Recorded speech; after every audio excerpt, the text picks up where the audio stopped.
දෙවෙනිදා සංධ්‍යා සමයේ විහාරස්ථානයේ උඩමළුවේ කපිලවස්තුපුර ශ්‍රී සර්වඥ ධාතුන් වහන්සේ ප්‍රදර්ශනය සිදු කරනවා තුරු මාධ්‍ය ජාලය සංවිධානය කරමින් එනිසා දෙවෙනිදා සංධ්‍යා සමයේ සිට පසුදා පහන් වනතුරු ඔබට හැකියාව තිබෙනවා ඒ කපිලවස්තුපුර සිට වැඩමවන සර්වඥ ධාතුන් වහන්සේ වැඩ පුදා ගන්නටත් උඩමළුවේ මේ අවස්ථාව ඔබට අංක 11 දරන සිටුවම අපිට ඔය පසක් කරවන්නේ රජතුමා පුරෝහිත පඬිතුමාව මාලිගාවට කැඳවා සිටි අවස්ථාව.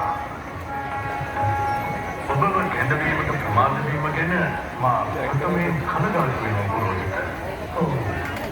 එළ රජකුමරියන් මුදල් ආවරණය කෙසේද දැන් රටේ තත්ත්වය?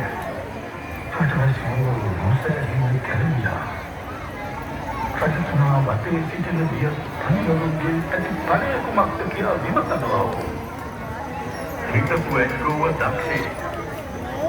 මාතුගේ ගැටලුව ලේසියෙන් විසඳයි. සමාධි වික්‍රමසිංහ සමග සජීව මානි. කලින් රංගනයේ ප්‍රවීණ ගුවන්විදුලි සහ රූපවාහිනී